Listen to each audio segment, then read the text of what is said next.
Hi everybody, Premier John Horgan here at the Legislative Library at the Parliament Buildings.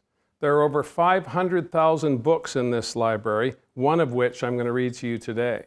I want to thank Charlene Thornton-Joe for asking me to find one of my favorite childhood books and read it for her Facebook page. So here we go, without any further ado, Dr. Seuss, Yertle the Turtle.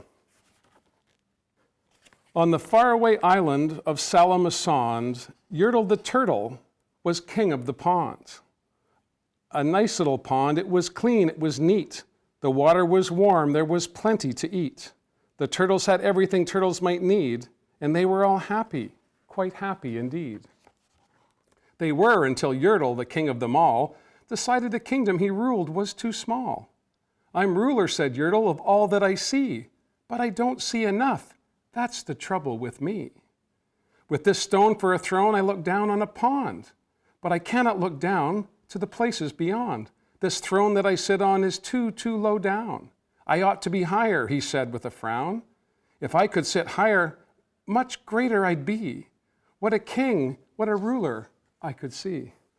So Yertle the Turtle King lifted his hand, and Yertle the Turtle King gave a command.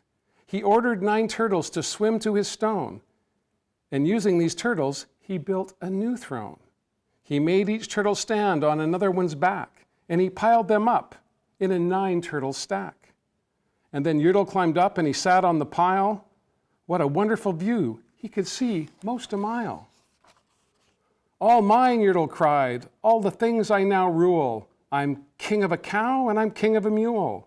I'm king of a house, and what's more beyond that, I'm king of a blueberry bush and a cat. I'm Yertle the Turtle, oh marvelous me, for I am the ruler of all that I see." And all through that morning he sat there up high, saying over and over, "A great king am I," until long about noon, then he heard a faint sigh. "What's that?" snapped the king, and he looked down the stack, and he saw at the bottom a turtle named Mac.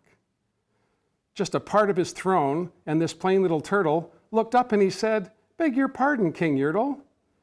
I've pains in my back and my shoulders and knees. How long must we stand here? Your Majesty, please." "Silence!" the king of the turtles barked back. "I am the king and you're only a turtle named Mac. You stay in your place while I sit here and rule. I'm king of a cow and I'm king of a mule. I'm king of a house and a bush and a cat. But that isn't all. I'll do better than that. My throne shall be higher," his royal voice thundered.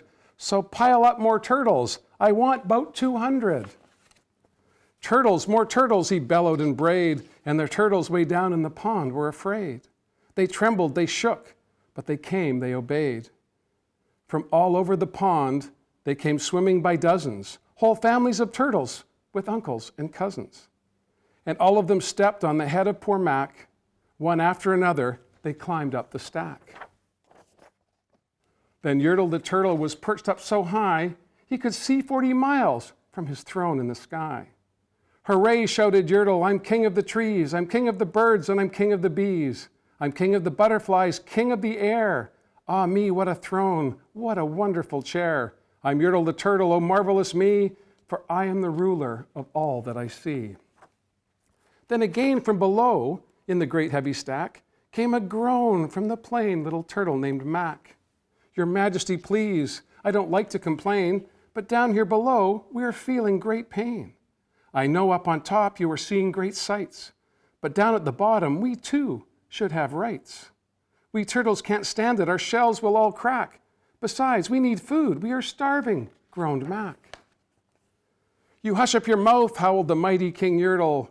"You've no right to talk to the world's highest turtle. I rule from the clouds, over land, over sea. There's nothing, no nothing, that's higher than me." But while he was shouting, he saw with surprise that the moon of the evening was starting to rise. Up over his head in the darkening skies, "What's that?" snorted Yertle. "Say, what is that thing that dares to be higher than Yertle the king? I shall not allow it, I'll go higher still. I'll build my throne higher, I can and I will.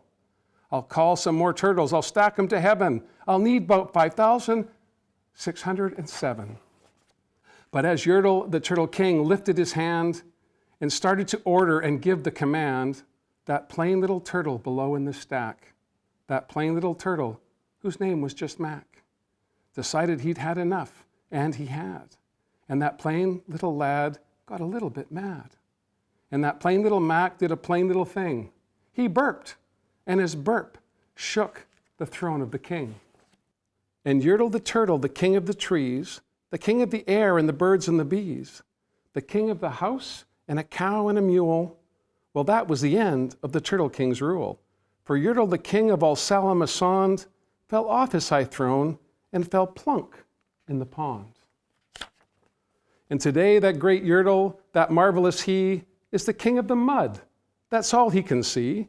And the turtles, of course, all the turtles are free, as turtles, and maybe all creatures should be. That's Yertle the Turtle by Dr. Seuss. Thank you very much for giving me the opportunity. It's right here in the Parliamentary Library if you can't find it anywhere else.